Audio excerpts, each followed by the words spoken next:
Well, welcome back. It's time we went through the entire cabin in Caroline.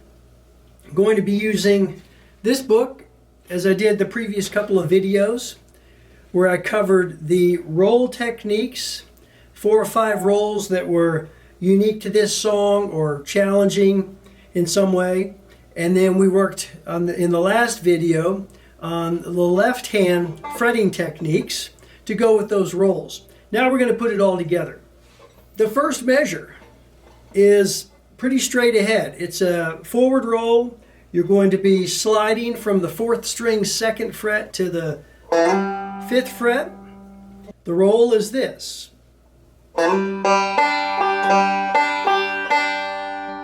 T-I-M, T-I-M, T-M. 4, 3, 1, 5, 3, 1, 5, 1. Try it again. 2, 3, 4. From here, you're going to bring your thumb down to the 2nd string to hit this 2-3 hammer.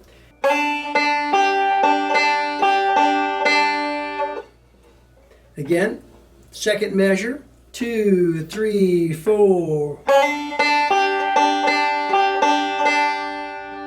Fairly straight ahead there as well, forward roll. Now we've got a little alternating roll, alternating thumb pattern in the 3rd measure. We're going to do a pull off on the 3rd string, 3rd fret to 2nd fret. And then a hammer on the 4th string as you go into the C chord. Now according to the tablature, you don't have to have your ring finger on the 1st string 2nd fret as you would with a full C chord. The tab just has it looking like that with your 1st string played open. So the 3rd measure sounds like this. 2, 3, 4.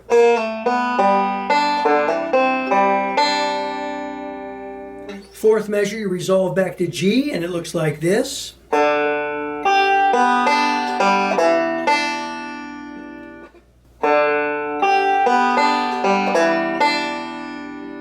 5th measure is same as the 1st measure, except the slide is a little bit different. In the 1st measure we did a quick slide, right? 1, 2, 3, 4, 1.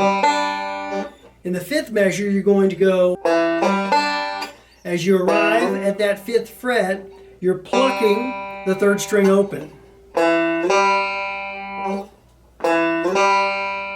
So the whole measure is this, 2, 3, 4. The 6th measure is going to be similar to the 3rd measure. You're going to pull off the 3rd string, 3rd fret, 2nd fret, pull off, 2nd string open, 3rd string open, 1st string open. Reach up to get the 4th fret with your ring finger or your pinky, 4th fret of the 4th string. The next measure we went over in the previous videos, and that's where you have this D7th chord, and you're going to play kind of an interesting finger picking roll here. You're going to play 3, 1, 3, 5, 3, 1, 3, 2. With your fingers on the D7th chord, it's going to sound like this. Now, the tricky thing about this, as I mentioned in the previous video, you're hitting the 3rd string 4 times in the measure. But the first time you hit it with your thumb, the next 2 times with your index finger, and the final time with your thumb. It goes like this. 2, 3, 4. That 1st string open, the last note that I played, is actually the first note of the next measure. The next measure looks like this. You can hold the D7th in place until you get to the 6th note, and then you have to release it because you're getting ready to go back to a G chord there. 2, 3, 4. Study these, and we're going to go through the first 8 measures of the song. 1, 2, 3, 4.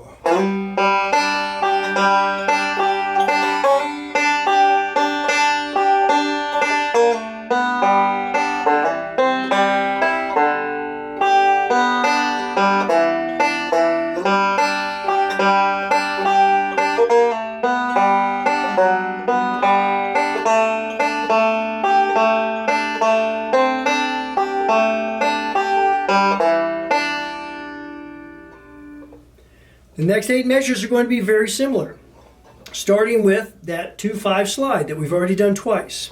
So this would be measure 9. 2, 3, 4. Measure 10, same as measure 2. Measure 11, same as measure 3. 2, 3, 4.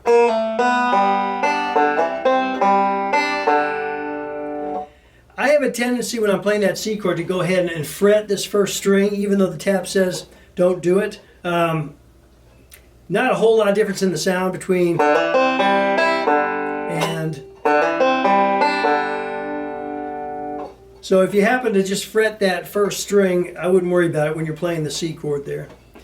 The 12th measure is very similar to the 4th measure. It goes like this. 2, 3, 4.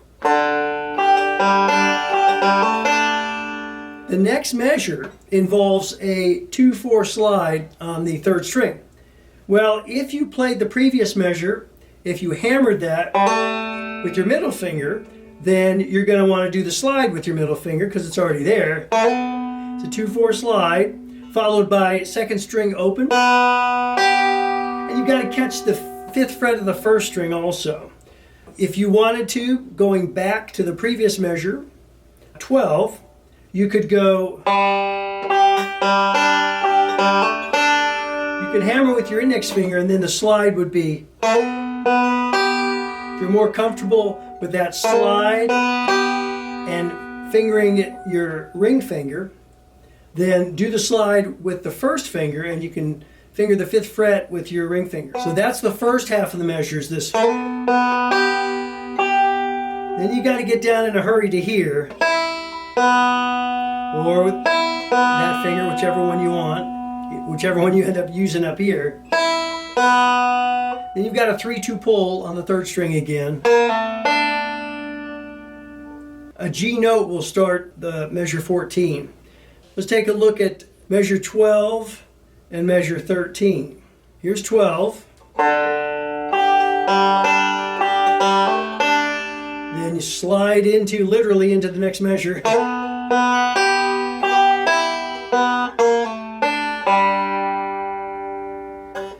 And then this next measure is going to be the most difficult one probably in the piece.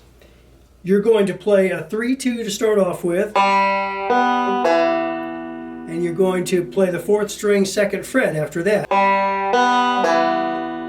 Then, the way I described it in a previous video was to put your middle finger there on the 3rd string 2nd fret and do the hammer pull either with your ring finger or with your pinky. Another way to do it would be to actually catch both these frets on the 3rd and 4th string with one finger. Any way you look at it, it's tough because you've got this note and then you've got this note. You've got the 4th string 2nd fret and the 3rd string 2nd fret right next to each other.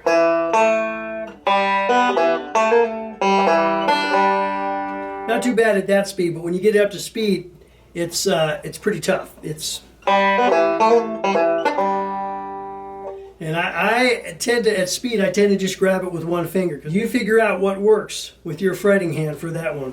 The measure following this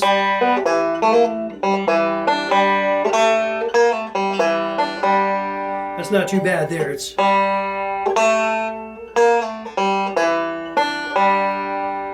so you got third string, second fret. You're going to pull off again, 3-2 pull off on the third string. We've seen that a few times already. Then you've got the third string open, fourth string, second fret, first string open, third string open.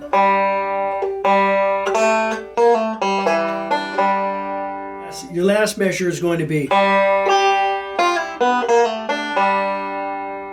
And then in the tablature here, it has a couple of filler measures while they're waiting for the next break to take place or for Lester to get up there and sing the next verse.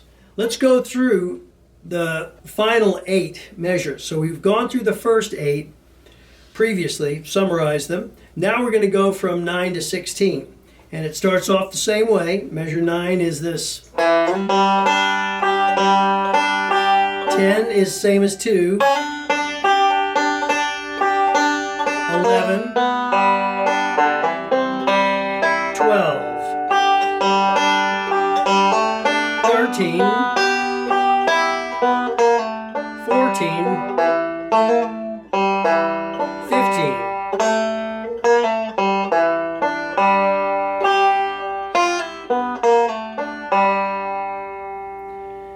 And then the filler at measure, which would be measure 17. Getting ready for the next verse or whatever. There's a lot of rolls or patterns you can use while you're waiting for the singer to start singing the next verse. Let's try the whole thing now. 1, 2, 3, 4.